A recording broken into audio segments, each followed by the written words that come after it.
가난하고 힘없는 사람을 돌보는 사람은 복이 있다. 재난이 닥칠 때 주님께서 그를 구해 주신다. 주님께서 그를 지키시며 살게 하신다. 그는 이 세상에서 복 있는 사람으로 여겨질 것이다. 주님께서 그를 원수의 뜻에 맡기지 않을 것이다. 주님께서는 그가 병상에 누워 있을 때에도 돌보시며 어떤 병이든 떨치고 일어나게 하실 것이다. 내가 드릴 말씀은 이것입니다.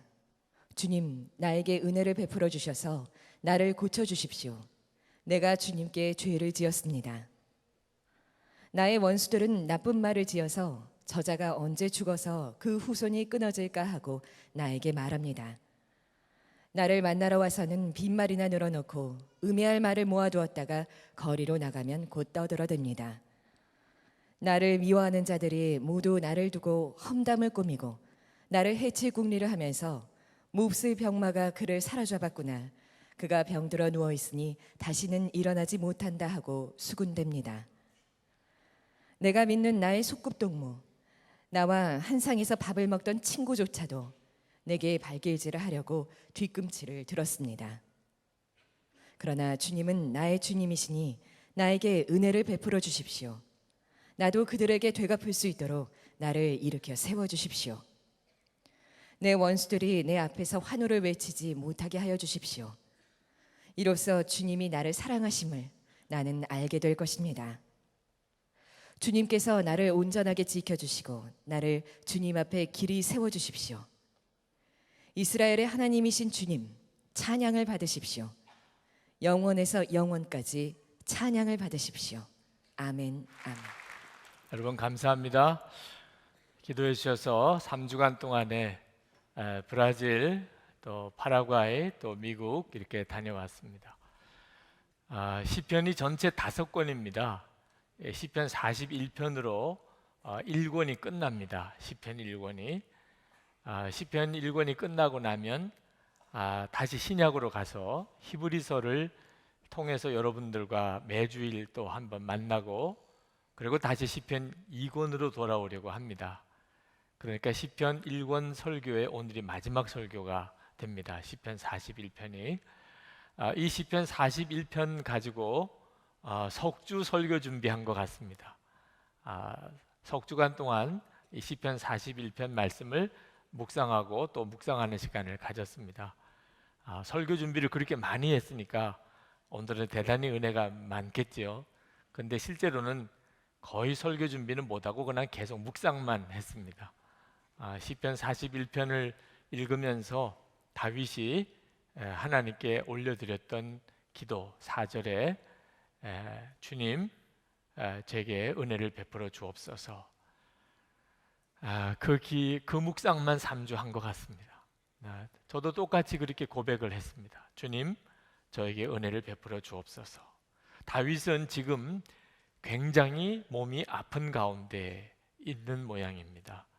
심지어 주변에 있는 사람들이 다윗이 이제 죽을지도 몰라 이렇게 생각할 정도로 다윗이 굉장히 몸이 아팠습니다.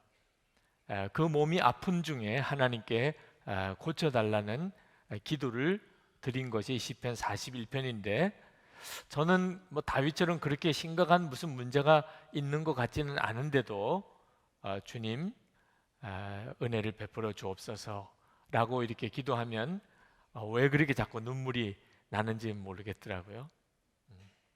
제 안에 주님의 은혜가 필요한 것이 참 많이 있다는 생각을 했습니다. 저 자신이 잘 알지 못하는 것까지. 오늘도 여러분 중에 주님 저에게 은혜를 베풀어 주옵소서. 정말 여러분이 주님을 바라보면서 그렇게 기도할 때 눈물로 기도할 분들이 꽤 많으실 겁니다.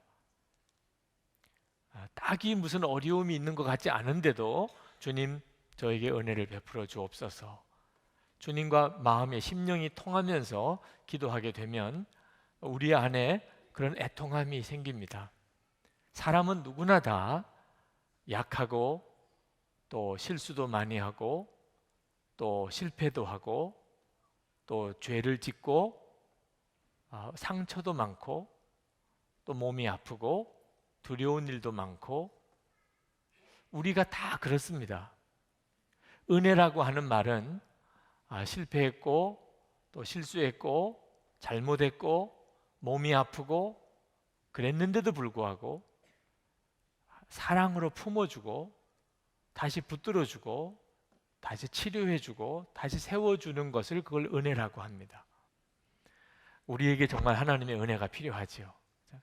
하나님께서 오늘 여러분 모두에게 정말 깊은 은혜를 부어주시기를 축복합니다. 오늘 이 시편 41편을 읽으면서 우리가 다윗에게 얻는 참 소중한 교훈 하나는 사람에게 은혜를 구하지 않는다는 것이죠. 여러분, 우리가 하나님은 보이지 않으시고 사람은 보이니까 우리가 어려운 일에 처하면 쉽게 사람에게 은혜를 구하게 됩니다. 나를 받아주세요. 나를 품어주세요. 나를 도와주세요. 나에게 은혜를 베풀어 주세요. 가족들에게 또는 친구들에게, 교우들에게 우리가 쉽게 그렇게 합니다. 나에게 은혜를 줄 것 같아요. 그러나 여러분 명심해야 합니다. 사람에게는 은혜가 없습니다. 그래서 항상 실패하게 되고 좌절하게 되고 상처받게 되고 더 분노하게 됩니다.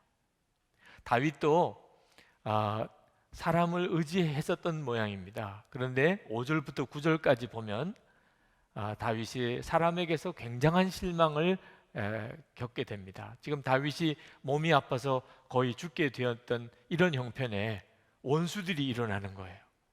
그 다 친구요 가까이 있었던 사람들입니다. 다윗이 그렇게 위중한 병에 걸리기 전까지는 다 자기가 사랑하는 부하요 또 자기 친구인 줄 알았어요. 근데 다윗이 이렇게 몸에 위중한 병이 걸리고 나니까 그들이 알고 보니까 다 자기 원수들이더라는 거죠. 자기가 죽기를 바라는 사람들이더라는 거예요. 8절에 보면 몹쓸 병마가 그를 사로잡았구나. 그런 말이 들리는 거예요. 그가 병들어 누웠으니 다시는 일어나지 못한다. 자기가 몸이 아파서 병든 것을 사람들이 기뻐하는 사람들이 너무 많은 겁니다. 그들이 사실은 다 자기를 문병 온 사람들입니다. 와서는 말로는 빨리 치유되기를 바랍니다. 금방 일어나실 거예요. 다 그랬던 사람들이에요. 말로는. 6절에 보시면 나를 만나러 와서는 빈 말이나 늘어놓고, 그런데 나중에 뒤에 듣고 보니까 다 자기가 죽기를 원하는 사람들이더라는 거죠. 친구들도 있었어요. 어릴 때부터 함께 밥을 먹었던 소꿉 친구들이 그들도 자기가 죽기를 원하는 겁니다.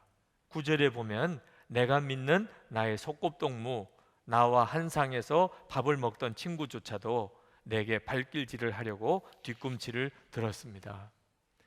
여러분, 우리가 정말 은혜가 필요할 때 그때 가서 깨닫게 되는 것이 사람들에게 은혜를 구하면 안 되는 거구나 하는 것을 깨닫게 됩니다. 항상 그것 때문에 좌절하게 되고 그리고 상처받게 되고 분노하게 됩니다. 그러나 여러분, 사람들이 여러분에게 은혜를 주지 않는다고 해서 그 사람들이 다 나쁜 사람이라고 말할 수는 없습니다. 왜냐하면 우리도 똑같기 때문입니다. 사람의 본성이 악한 거예요. 자기 중심적인 이기적인 것이 사람의 본성입니다. 그래서 사람은 근본적으로 다른 사람에게 은혜롭지 못합니다. 항상 자기 중심으로 생각하니까. 제가 이번에 남미 브라질까지 가야 하는데 비행기만 꼬박 24시간을 타야 되는 먼 길이라, 그래서 여러 가지 궁리를 하다가 가족들의 마일리지, 비행기 마일리지를 다 긁어 모아서 비즈니스석으로 좌석을 업그레이드해서 가기로 했습니다. 그래야 좀 컨디션 조절도 제대로 할 수 있을 것 같아서. 그래서 비즈니스석을 탔는데 비즈니스석이 여러 가지로 편안하게 비행 여행을 하게 해주지요. 좌석이 넓고 편안하죠. 그 중에 하나가 팔걸이, 나만 쓸 수 있는 팔걸이가 있다는 거예요. 이코노미석을 타면 두 사람이 앉아 있는데 팔걸이는 하나예요. 먼저 탄 사람이 팔을 걸쳐 놓으면 그냥 꼼짝없이 이렇게 하고 가야 되는 겁니다. 근데 비즈니스석은 팔걸이가 조금 넓어서 가운데 가림막도 있고 해서 자기 팔걸이를 확보해 놓은 거죠. 근데 비행기를 탔는데 먼저 타신 분이 제 팔걸이 있는 데까지 책을 더 펼쳐 놓은 거예요. 이게 난 어디다가 팔을 걸치라고.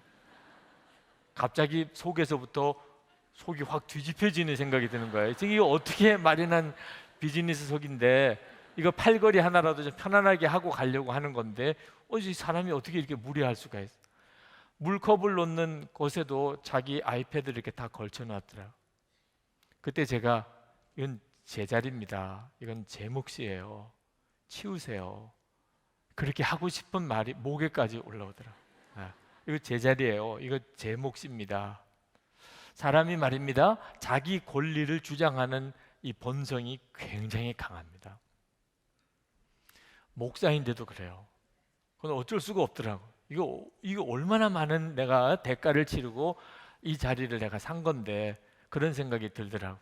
근데 그때 제 마음에 너가 어찌 이런 문제 가지고 그러냐. 십자가의 복음을 전하려고 남미까지 간다고 하면서 너 어떻게 이렇게 팔걸이 문제 하나 가지고서 너 그럴 수 있냐.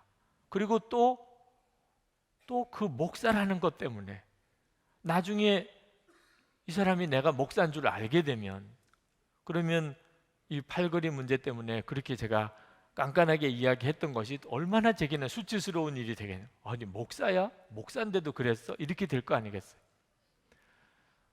그 순간에 기도했습니다. 정말 하나님께서 제 마음을 다스려 주셨어요. 뭐 중요한 문제 아니잖아. 그래서 깨끗하게 마음 정리를 했지요. 뭐 팔걸이에 팔 안 걸치고 간다고 해서 크게 문제될 것도 없는 형편이니까. 비행기에서 내릴 때 스튜어디스가 와서 인사를 하는데 목사님이시지요? 그러는 거예요. 제 옆에 앉은 사람이 저를 이렇게 쳐다보더라고요. 만약에 제가 그때 처음에 팔걸이 때문에 굉장히 깐깐하게 했었으면 이 사람이 목사야 이랬을 거 아니겠어요. 제가 그렇더라고요. 사람이요 은혜롭지 않아요. 목사인 저도 어떤 때는 이건 내 권리인데 이건 내 몫인데 그런 마음이 사람에게는 있더라고요. 뭘 잘못한 사람에게 은혜로운가? 사람에게는 기대하기가 어려워요. 그래서 사람에게 은혜를 구했다가 다 실망하는 겁니다. 다윗은 하나님에게 은혜를 구했습니다. 시편 이 41편을 보면 주님이라고 하는 표현이 11번 나옵니다. 주님. 다윗은 끊임없이 주님을 바라보았어요.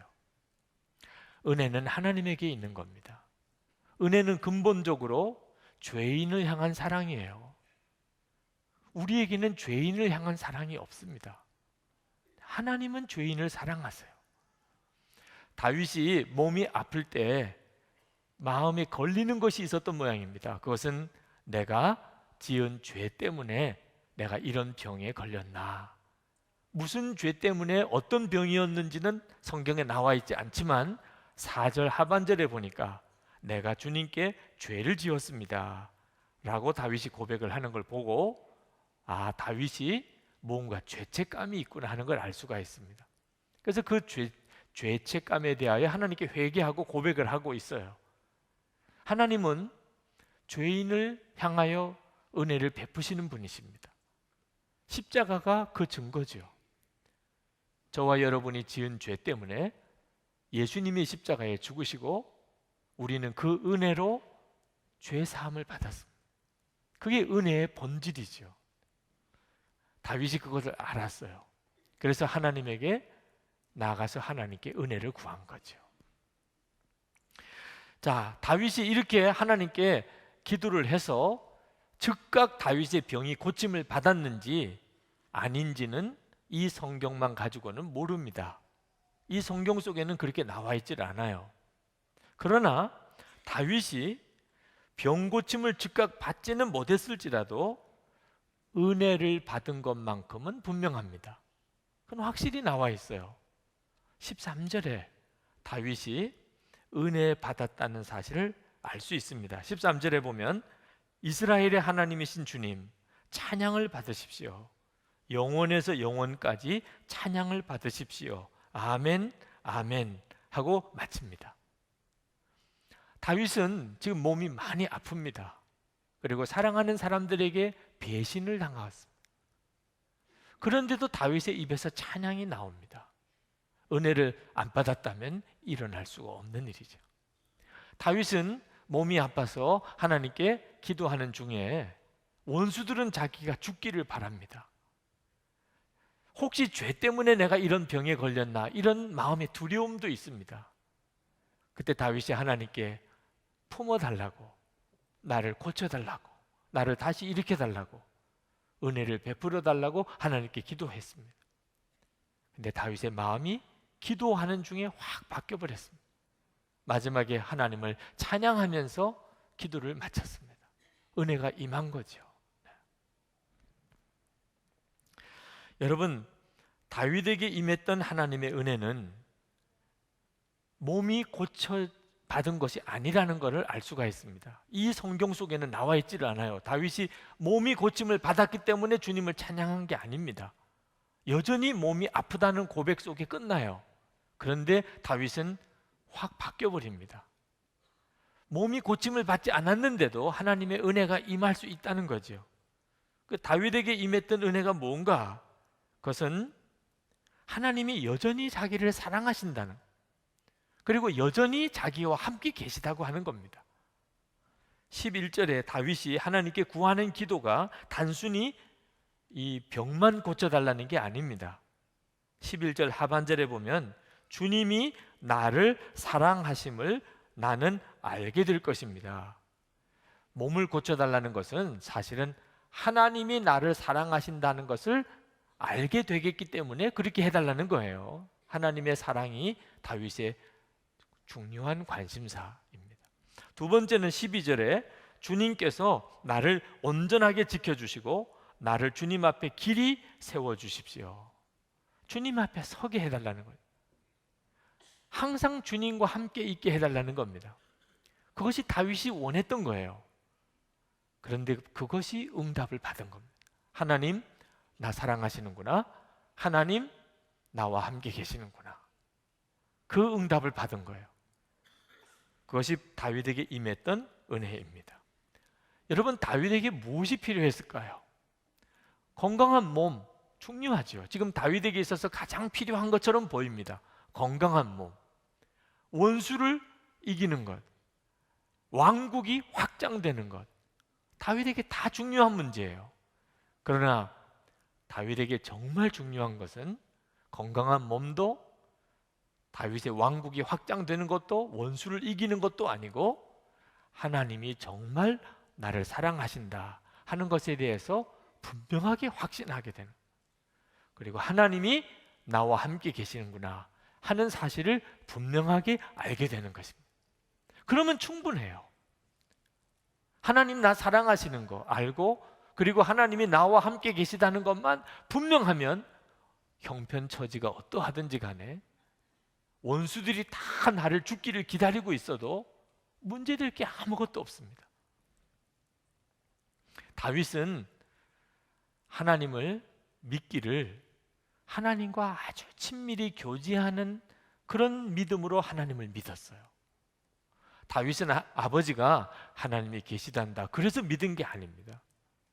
하나님이 천지를 창조하셨단다, 하나님이 우리 이스라엘 백성을 택하셨단다, 그래서 그렇게 듣고 지식으로 하나님을 믿은 게 아닙니다. 다윗은 진짜 하나님이 자기와 함께 계시고, 그리고 하나님과 친밀한 사랑의 교제를 나누는 식으로 다윗은 하나님을 믿었어요.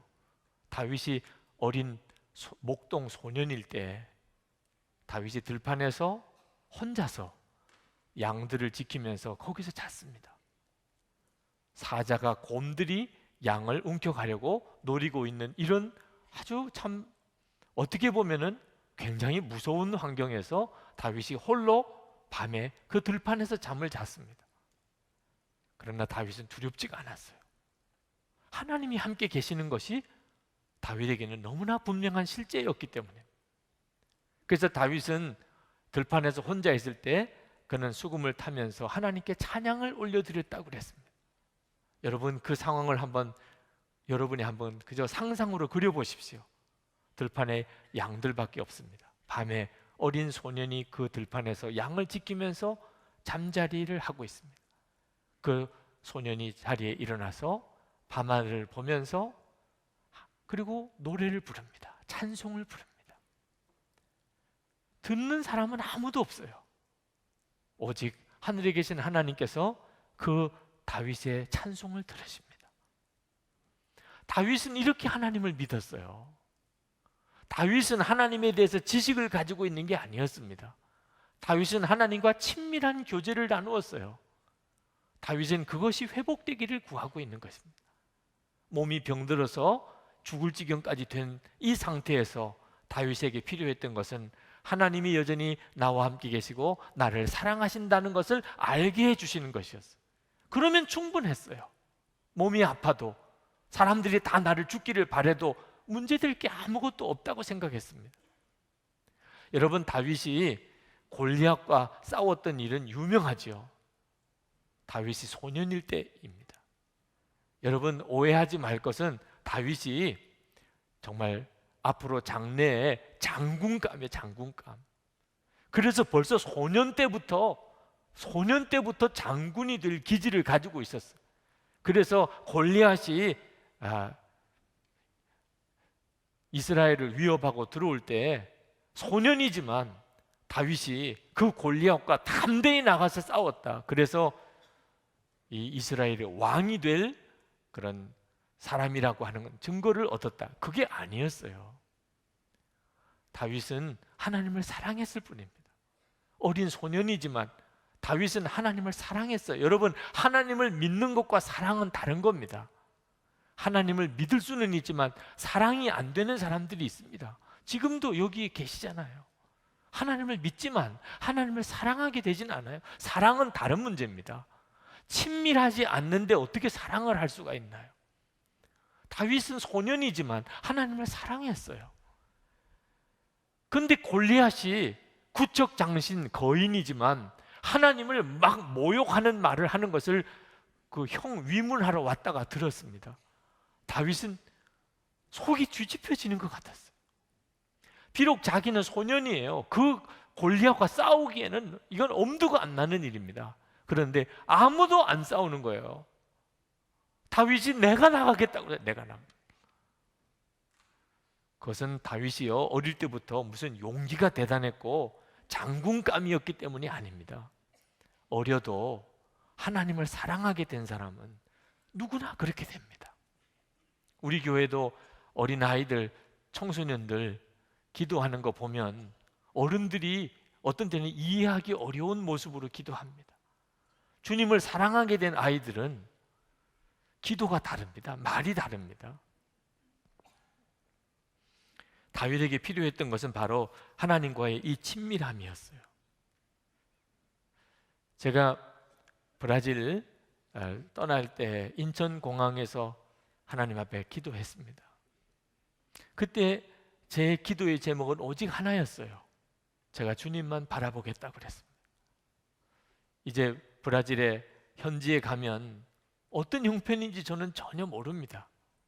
도대체 거기서 무슨 말씀을 전해야 될지 설교 준비는 해가고 있지만 하나님께서 무엇을 말씀하라고 하시는지 제가 어떻게 알겠습니까? 저는 오직 예수님만 원합니다. 주님이 저와 함께 계시고 저는 주님만 바라보겠습니다. 주님께서 하라고 하시는 말씀, 주님이 만나라고 하는 사람, 주님이 가라고 하는 곳으로 저는 그냥 그렇게만 다니겠습니다. 그리고 제 여행 전부 다를 주님께 맡겨버렸습니다. 그리고 3주간 동안 정말 주님만 바라보고 다녀왔습니다. 영성 일기가 얼마나 저에게 도움이 됐는지 모릅니다. 매일매일 제가 했던 일은 오직 주님을 바라보는 것이었습니다. 브라질 처음 가보는 곳이었습니다. 파라과이 처음 가보는 곳이었습니다. 그곳에서 하나님의 역사들, 주님의 사람들 만나고 듣고 왔습니다.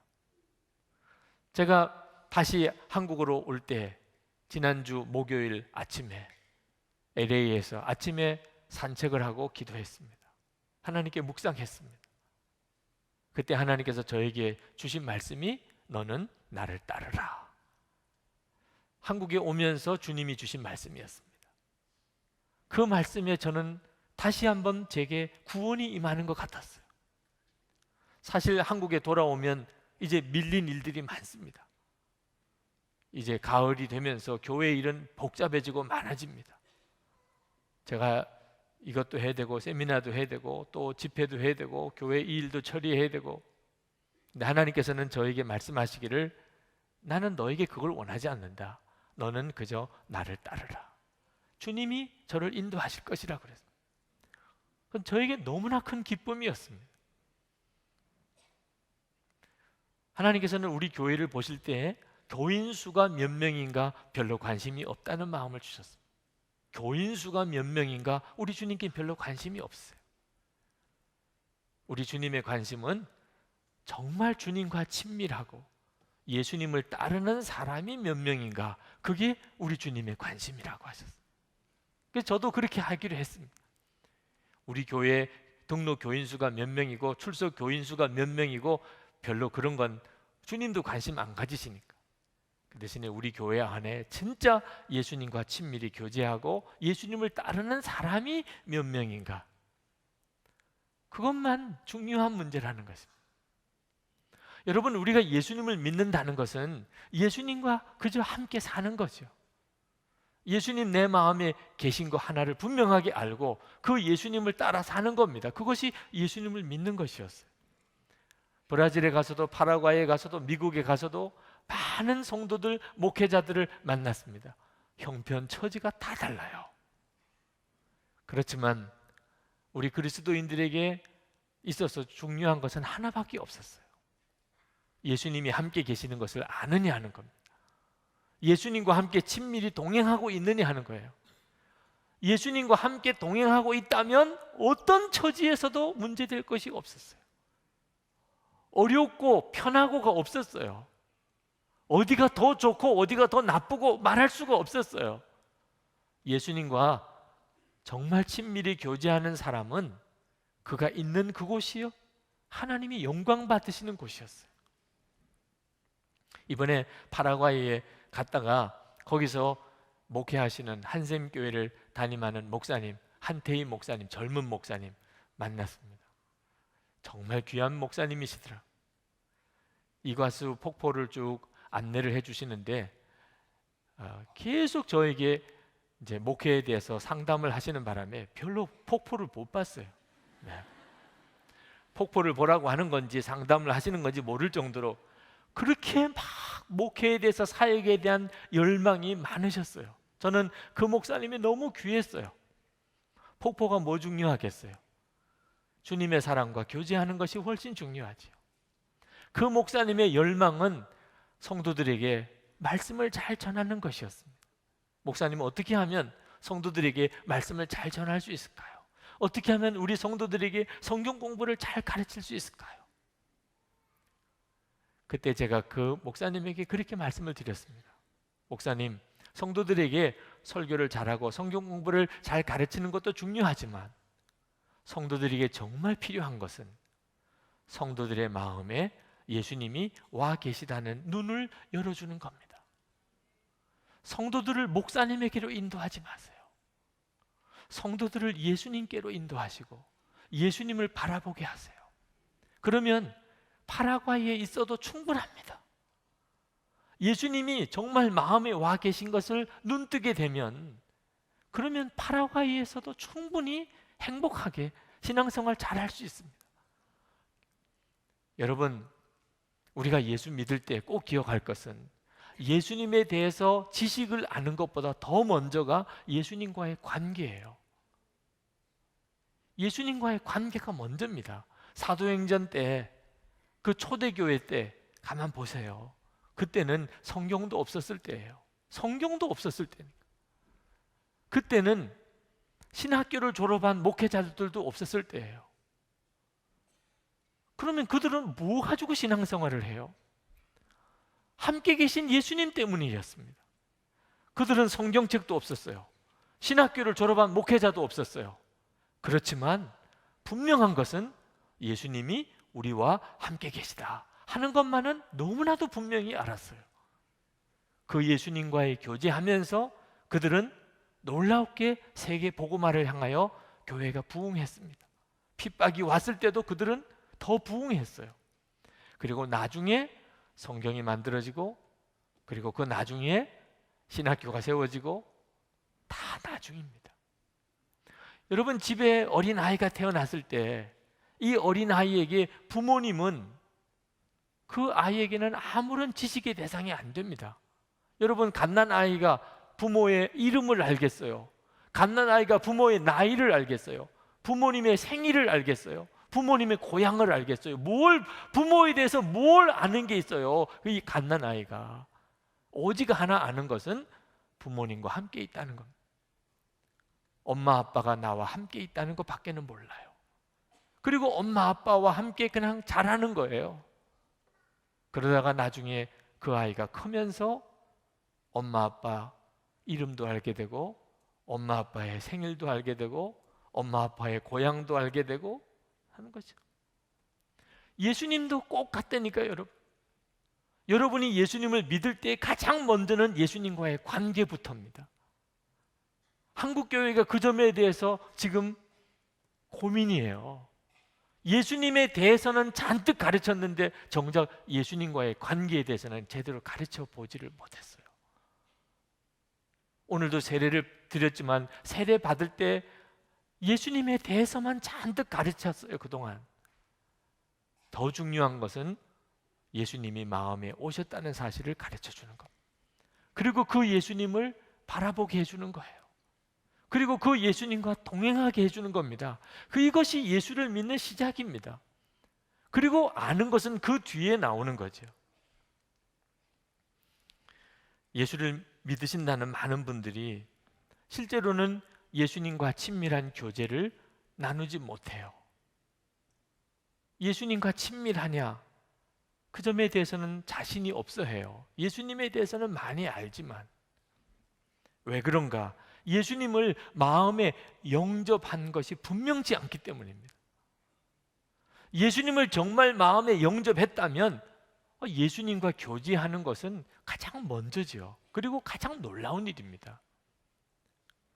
여러분, 여러분의 집에 어린아이가 태어났다면, 그렇다면 여러분의 온통 관심은 그 태어난 아기에게 있을 겁니다.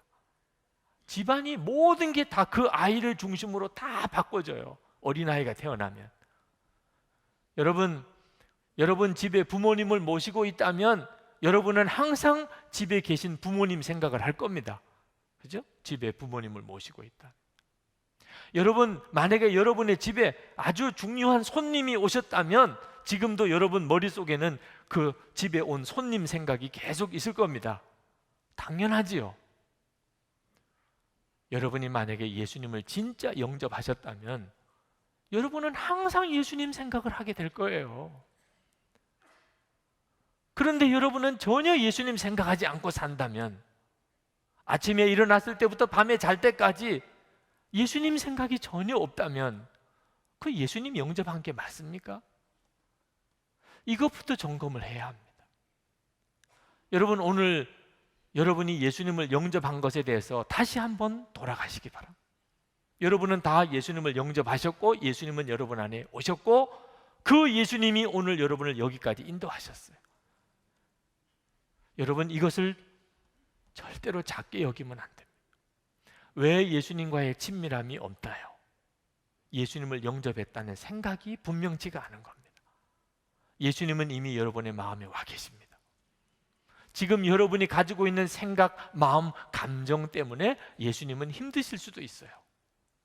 여러분의 마음에 와 계시니까. 왜 너는 그런 생각을 하니? 왜 너는 마음이 그러니?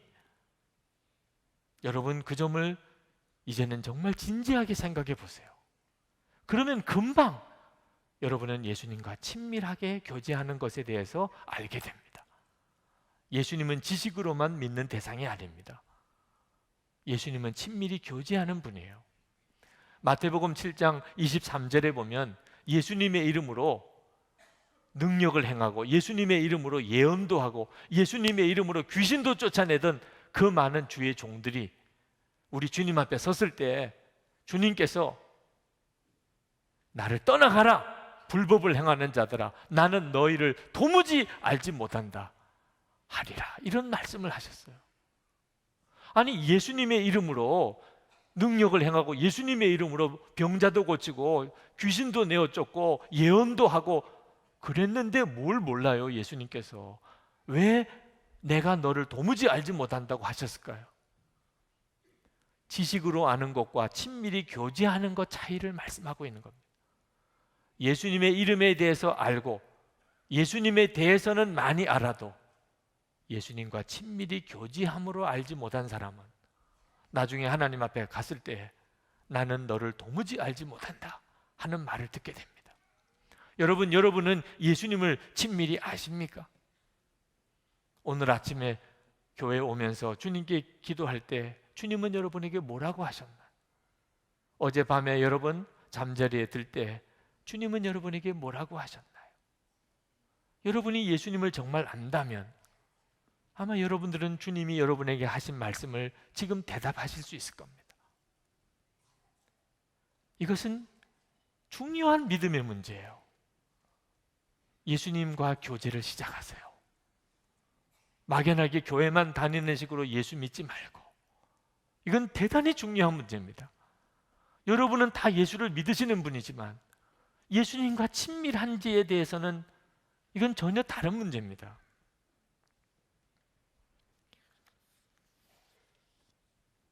우리가 하나님의 은혜를 정말 알게 되면 그래서 우리 주님이 우리와 함께 계시다. 다윗이 누렸던 이 은혜를 우리가 정말 누리게 되면 그러면 우리 안에 증거가 나타납니다. 내가 정말 하나님의 은혜를 받은 사람인지 아닌지는 내가 다른 사람에게 은혜로운지를 보면 알게 됩니다. 하나님의 은혜를 받은 사람은 다른 사람에게 비로소 은혜를 흘려보내게 됩니다. 우리는 본래 은혜가 없는 사람이에요. 그렇지만 하나님의 은혜를 받고 나면 달라져요. 은혜를 베풀게 됩니다. 1절 말씀을 한번 보세요.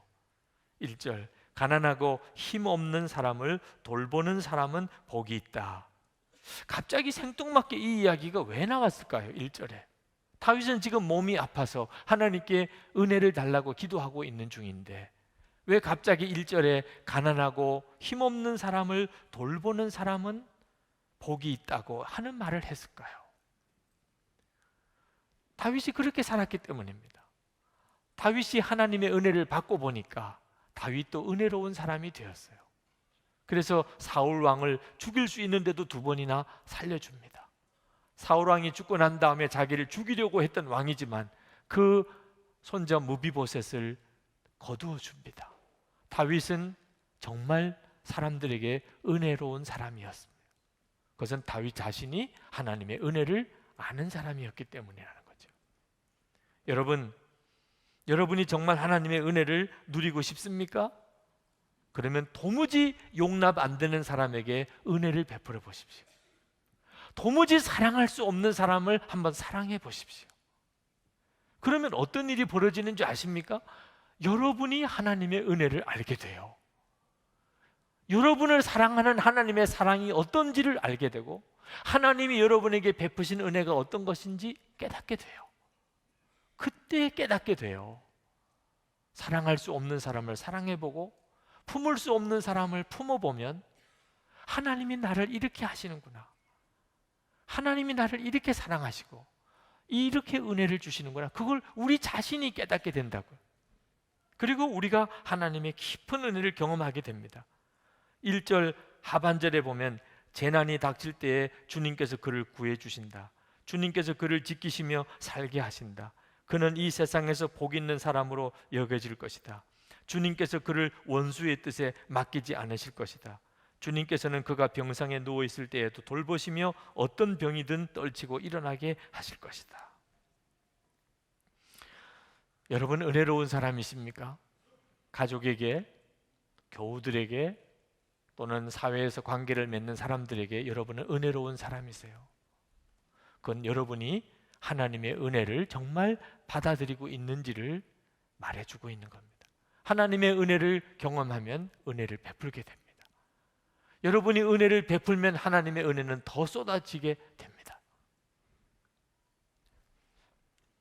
가난하고 아주 힘없는 사람 돌보는 일은 그건 손에 더러운 것을 묻히는 것과 같습니다. 누구나 다 싫어해요. 가난한 사람, 힘없는 사람 거들어주고 돌봐주고 품어주려면 더러워져야 됩니다. 이번에 파라과이 임동수 선교사님 참 귀한 분이더라고요. 10년 동안 여기서 목사 안수 받으시고 바로 남미로 가서 원주민들과 10년을 사셨어요. 한국에서는 아는 사람이 없습니다. 후원교회들이 제대로 알지 못하니까 다 중간에 그만두고 3번이나 후원교회가 끊어진 선교사님. 그러나 원주민들에게는 얼마나 뜨겁게 환영을 받는지 원주민들이 친구라고 생각했어요. 그 원주민들하고 같이 살고 같이 먹고 같이 지내는 거, 그것은 손에 더러운 것을 묻혀야 되는 거.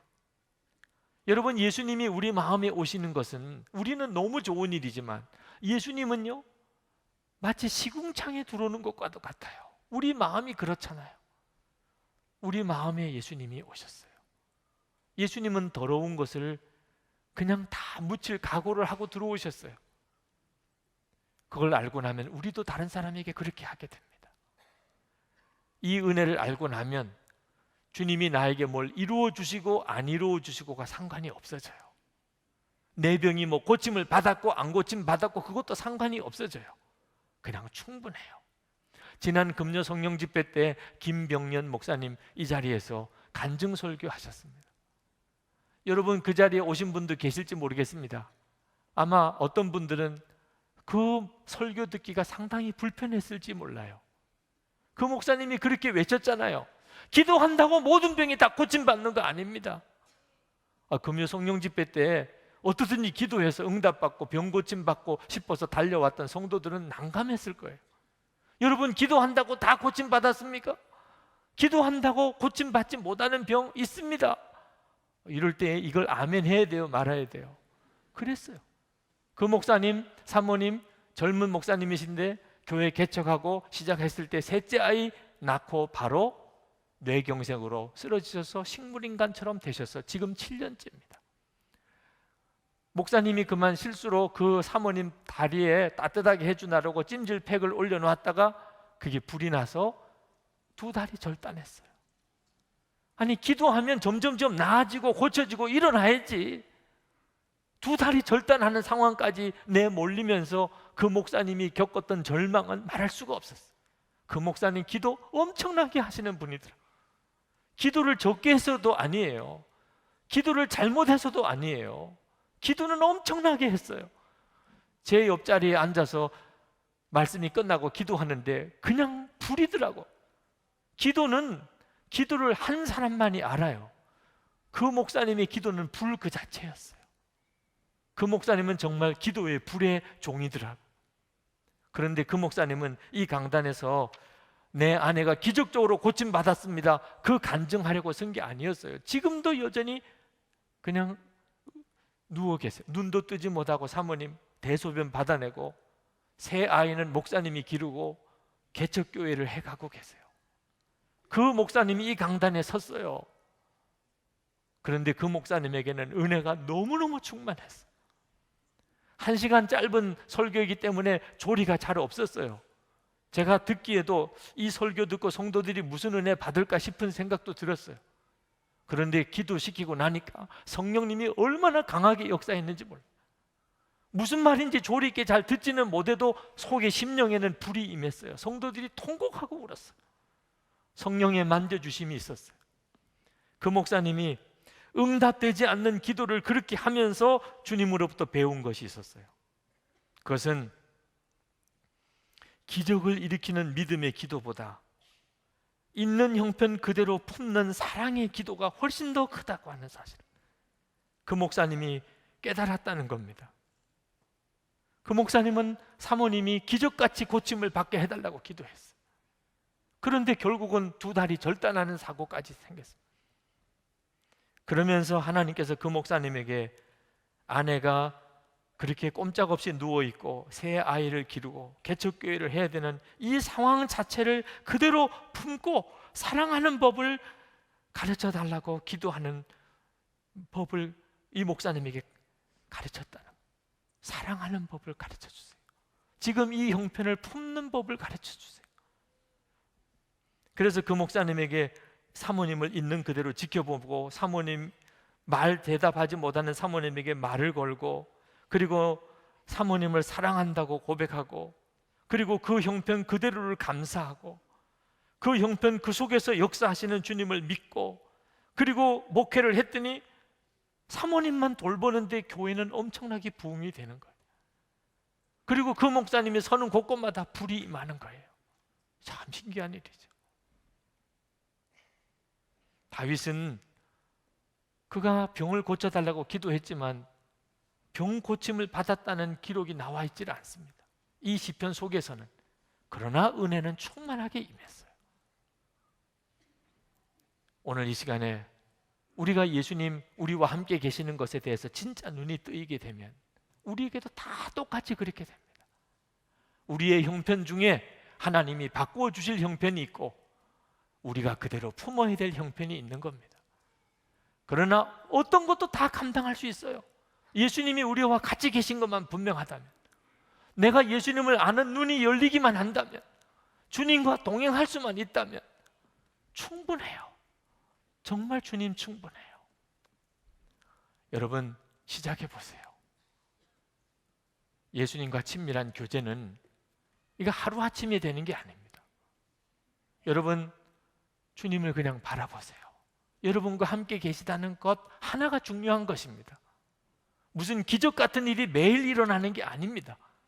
아침에 눈 뜰 때부터 밤에 잠잘 때까지 주님을 바라보는 그 믿음의 눈이 있으면 충분해요. 그리고 그 주님과 계속 교제하세요. 그렇게 하루 지나고, 그렇게 이틀이 지나고, 그렇게 한 주일이 지나고, 그렇게 한 달을 지내보세요. 여러분은 알게 됩니다. 예수님 나와 함께 계시니 두려울 것이 없어요. 원수들이 나를 죽이려고 벌떼처럼 달려들어도 겁나는 게 없어요. 한국에 가서 살아도, 브라질 가서 살아도, 파라과이 가서 살아도 아무 문제가 될 게 없어요. 주님이 나와 함께 계시다면.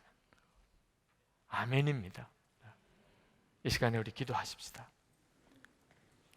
여러분도 주님께 은혜를 구하세요. 주님, 제게 은혜를 베풀어 주옵소서. 내 눈을 열어 주를 보게 해 주옵소서. 하나님이 나를 사랑하시는, 저와 함께 계시는 것, 그것을 분명하게 알게 해 주옵소서. 그러면 충분하겠습니다. 제가 사람에게 은혜를 구하지 않겠습니다. 환경 여건 바꿔 달라고 그때 쓰지 않겠습니다. 그러나 주님 함께 계시는 것을 분명하게 알게 해 주옵소서. 기도합시다. 은혜와 사랑에 충만하신 아버지 하나님, 놀라우신 하나님의 은혜, 하나님의 역사하심을 우리 가운데 부어주시고, 주여 사랑하는 성도들의 머리머리에 심령심령에 주님 함께해 주소서. 충만해 주소서. 역사해 주소서. 주님만 오직 바라보며, 매일매일 주님 바라보며 우리와 함께 계시는 주님을 확인하며 주의 말씀에 귀를 기울이며 살겠습니다. 주여 눈 열어 주소서. 우리 가운데 임하신 주님, 오 놀라우신 주님, 우리의 생명이 되신 주님, 우리의 주님 예수님 감사합니다. 그러면 충분합니다. 예수님 함께 계시니 충분합니다. 예수님 나의 주님이시니 충분합니다. 온 성도들의 주님이시니 충분합니다. 주 예수님 이 시간에 사랑하는 성도들과 함께 계시니 감사합니다. 주여 감사합니다. 주님이 찬양을 받으시기 원합니다. 우리 속에서 하나님 찬양과 감사를 일으켜 주시니 주님 영광 받으시기를 원합니다. 오늘도 모든 성도들 위해 성령님 역사해 주소서. 하나님 우리에게 베푸신 은혜를 알게 해 주옵소서. 감사합니다. 주님 역사해 주소서. 주님,